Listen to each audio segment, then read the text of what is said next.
Hello, I am नवीन कुमार और एक company है जो कि रेलवे को जो प्रोडक्ट्स हैं वो बेचती है। साथ में एक जो रेलवे के प्रोजेक्ट्स हैं उनको भी ईपीसी बेसिस के ऊपर में प्रोक्योर करती है एंड फिर उनको कंप्लीट करके देती है। ऐसी एक कंपनी जिसका नाम है आईसी इलेक्ट्रिकल्स। इस कंपनी का जो है आईपीओ आ रहा है जो कि 3 जुलाई से 7 जुलाई के बीच में खुलने वाला है। 99 का इन्होंने प्राइस सेट किया है जो कि 100 रुपये के आसपास का ओबियसली, जो कि एक काफ़ी लुक्रेटिव प्राइस होता है। नेक्स्ट यहाँ पर 180 करोड़ का इन्होंने जो पूरी वैल्यू लगाई है कंपनी की और 48 करोड़ रुपीस उठा रहे हैं।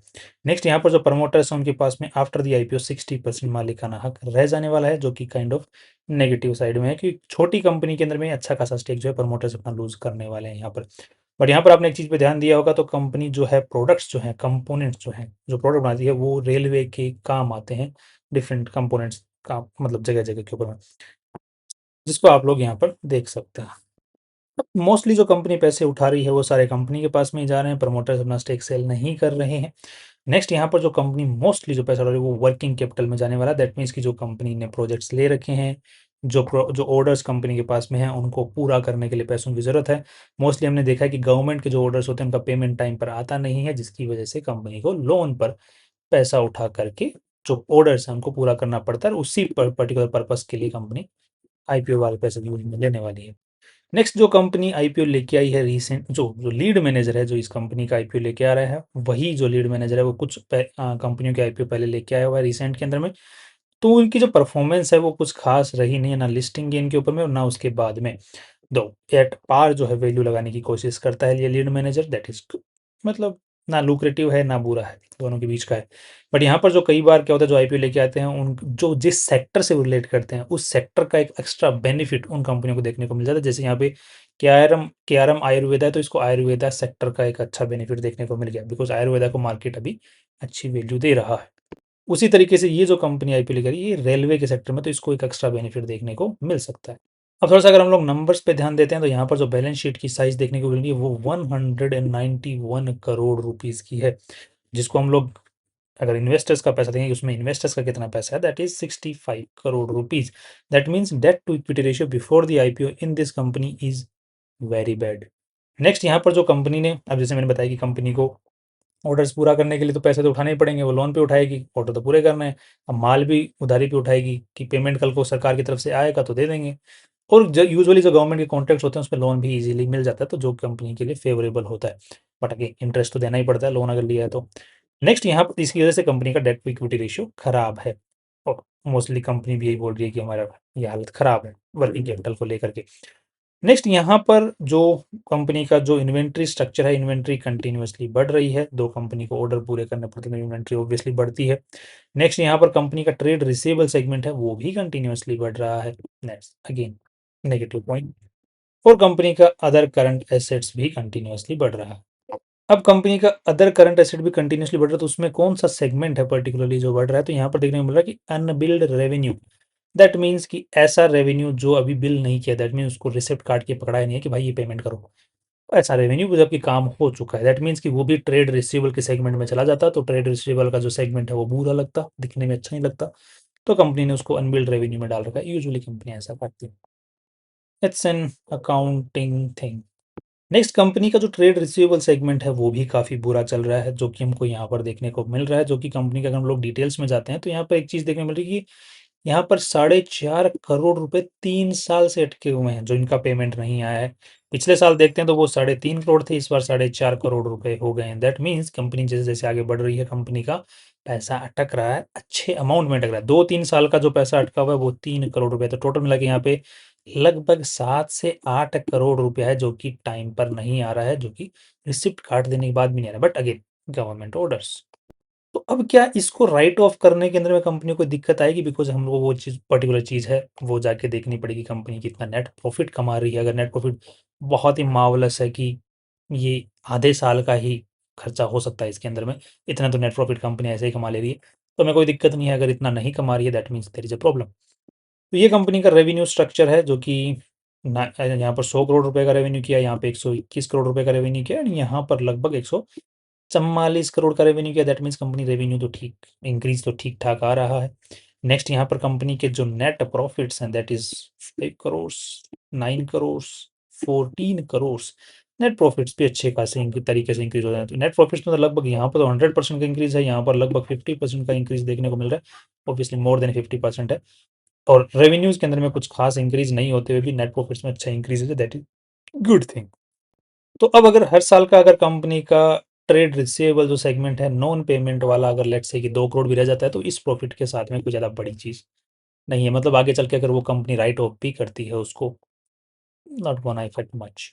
नेक्स्ट कंपनी का जो अगर ऑपरेटिंग कैश फ्लो की बात करते हैं, ऑब्वियसली जैसे कि हमने चेक किया कि कंपनी ट्रेड रिसीवेबल्स बढ़ रहा है, कंपनी इन्वेंट्री कंटिन्यूअसली बढ़ाई जा रही है, जो कि इन्वेंट्री वाला जो पार्ट है वो थोड़ा सा मुझे वहाँ पे दिक्कत नजर आ रही है। और अनबिल्ड रेवेन्यू है, तो okay that's we have already discussed. तो कैश फ्लो की अदर ऑलवेज यहाँ पर हालत खराब है, इसीलिए तो कंपनी बोली हम वर्किंग कैपिटल में पैसा लगाने वाले। अब जैसे कि हम लोग यहाँ पर देख पा रहे हैं 2005 की ये कंपनी है जो कि अभी तक चलती हुई आ रही है। यहाँ पर जो कंपनी का लोगो है वो यहाँ आज के दिन जो है वो रजिस्टर्ड नहीं है, जिसको हम लोग यहाँ पर देख सकते हैं। नेक्स्ट यहाँ पर ओके डोमेन रजिस्टर्ड है and everything is looking okay. Company की सारी जो प्रॉपर्टीज हैं वो सब कुछ लीज पर है, there is no property that company owns. अब यूजुअली सारी कंपनियों को अपना नाम को रजिस्टर करने का, अपने लोगों को रजिस्टर करने का जो विचार है वो आईपीओ फाइल करने से पहले ही आता है। जबकि 20-20, 25-25 साल पुरानी की कंपनियां होती हैं, they don't want to protect their own rights.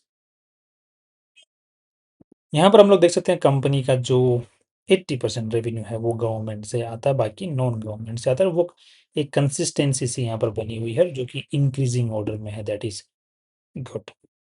मतलब ये कह सकते हैं कि हाँ रियलिटी में गवर्नमेंट के ही ऑर्डर्स हैं और मोस्टली प्रोबेबली रेलवे के हैं।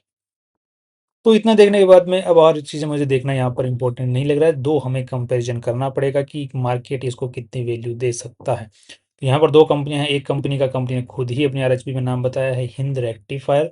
दूसरी एक कंपनी जो मैंने चूज़ की है, तो यहाँ पर एयर फ्लोआ रेल टेक्नोलॉजीज, राइट। तो दोनों के साथ कंपेरिजन कर सकते हैं। मेनली इसका जो एयर फ्लोआ रेल टेक्नोलॉजीज के साथ में सही कंपेरिजन बैठता है, जिसका इन्होंने अपने आरएचपी में नाम नहीं बताया। हिंद रेक्टिफायर का जो पी रेशियो आज के दिन चल रहा है वो 100 के आसपास में चल रहा है और एयर फ्लोआ का 20 के आसपास में चल रहा है। यहाँ पर पीबी रेशियो जो है एयर फ्लोआ का 3 का चल रहा है, हिंद रेक्टिफायर का 18 का चल रहा है। तो लेट्स सी कि हमारी कंपनी जो आईपीओ लेके आ रही है वो किस प्राइस पे पॉइंट पे लेके आ रही है। तो यहाँ पे जो कंपनी की अर्निंग्स है दैट इज 14 करोड़, और अगर हम लोग पिछले साल के कंपेरिजन देखते हैं तो 10 करोड़ है। तो अगर उसके हिसाब से पिछले साल के हिसाब से अर्निंग नेट प्रॉफिट के हिसाब से देखा जाए तो 18 का पी रेशियो निकल के आता है। इस साल का पी रेशियो अगर के हिसाब से देखा जाए तो लगभग 13 का पी रेशियो निकल के आता है। सो इस साल के अगर पिछले साल के कंपैरिजन में देखा जाए तो पी रेशियो के हिसाब से कंपनी में कुछ ज़्यादा इंक्रीज की उम्मीद नहीं है, लगभग 10-15% की इंक्रीज आ सकता है। बट इस साल की अर्निंग के हिसाब से अगर देखते हैं, दैट मीन्स कंपनी के अंदर में यहाँ से 30-40% का इंक्रीज आ सकता है कंपेयरिंग विद द एयरफ्लोआ। नेटवर्थ के हिसाब से अगर देखा जाए तो 65 करोड़ इसके पास में ऑलरेडी हैं, 40-50 करोड़ पे और जा रहे हैं। तो खर्चा वर्चा निकालने के बाद लेट्स से कि 100 सीआर के आसपास चला जाएगा। तो पीवी रेशियो 1.8 का निकल के आता है, जिसको हम लोग कंपेयर करते हैं यहाँ पे तो इसका 3.28 का है, हिंद रेक्टिफायर का 18 का है। दैट मीन्स कंपेरेटिवली यहाँ से based on PV ratio again 50-60-70-80% के आसपास का इंक्रीज आ सकता है based on PB ratio. But अगर दोनों के बीच का अगर देखेंगे तो भी 30-40% का इंक्रीज आना चाहिए, जो कि लिस्टिंग गेन में मिलना चाहिए कंपेरेटिवली। अब एक चीज और की कंपनी की सबसे बड़ी समस्या है दैट इज कैश फ्लो। तो एयर फ्लो और रेल टेक्नोलॉजीज को हम लोग चेक करने की कोशिश करते हैं यहाँ पर, तो इसको मार्केट ने वैल्यू ऑब्वियसली दे रखी है उस जो कि हमने कंपेरिजन पे देखा। तो इसके साथ में भी अगर हम लोग देखते हैं तो कैश फ्लो की दिक्कत है, और इसका भी इन्वेंट्री जो है वो कंटिन्यूअसली बढ़ती जा रही है और ट्रेड रिसीवेबल्स कंटिन्यूअसली बढ़ रहे हैं। स्टिल इसको मार्केट ने वैल्यू दे रखी है, और सेम सा ही जो प्रोडक्ट्स हैं वो बनाती है, जो कि रेलवे के लिए बना रही है। सो जो नंबर्स हैं वो अलाइन हो रहे हैं कि यस यहाँ पर जो है लिस्टिंग गेन की अच्छी उम्मीद है। नेक्स्ट यहाँ पर एक चीज़ और देख लेते हैं, दैट इज दी जो प्रमोटर्स हैं उनका स्टेक इस कंपनी में तो 54% के आसपास में है, और एसएमई कैटेगरी के अंदर में ही है ये वाली कंपनी भी। आईपीओ भी एस जो कंपनी आईपीओ लेके आ रही है वो भी एसएमई कैटेगरी में ही लेके आ रही है, और उसका 61% के आसपास मालिकाना हक रह जाने वाला है। दैट इज अगेन कंपेरेटिवली कि मार्केट उसको भी वैल्यू दे सकता है, और जिस लेवल पे लिस्टिंग हो सकती है 30-40% ऊपर, लेट्स होप सो, तो वहीं पर सस्टेन रह सकता है कुछ टाइम तक, या फिर थोड़ा बहुत और पुशअप भी आ सकता है, देर आर चांसेस। नेक्स्ट यहाँ पर जो कंपनी की हवा आज के दिन बनाई जा रही है दैट इज अराउंड 20-30% के आसपास में पॉजिटिव बन रही है जीएमपी बेसिस पे, that again shows positivity. So final जो व्यू बन रहा है कंपनी को लेकर के, that is listing gain positively बन रहा है। लिस्टिंग गेन अच्छा मिलना चाहिए 25-30% के आसपास का। उसके बाद में थोड़ा सा पुश आ सकता है, उसके बाद में आप आईपीओ स्ट्रेटेजी को फॉलो कर सकते हैं इस कंपनी के अंदर में। अगर ये पूरा मार्केट जो है रेलवे सेक्टर वाला अगर नीचे आता है, दो चांसेस कम है, बट काफ़ी सारी कंपनियां जो रेलवे से रिलेटेड हैं काफ़ी 2 साल से नीचे आ रही हैं, तो अगर इसको भी मार्केट अगर वैल्यू देना कम करता है तो पॉसिबिलिटी है कि ये भी नीचे जा सकता है। सो लिस्टिंग गेन की उम्मीद है, शॉर्ट टर्म में भी उम्मीद है, बट लॉन्गर टर्म के अंदर में अभी फिलहाल के तौर पे कंपनी का कैश फ्लो स्ट्रक्चर को देखते हुए व्यू बनाना ठीक नहीं है। That's all from my side. कल फिर मिलते हैं नई वीडियो से। Finally see you tomorrow.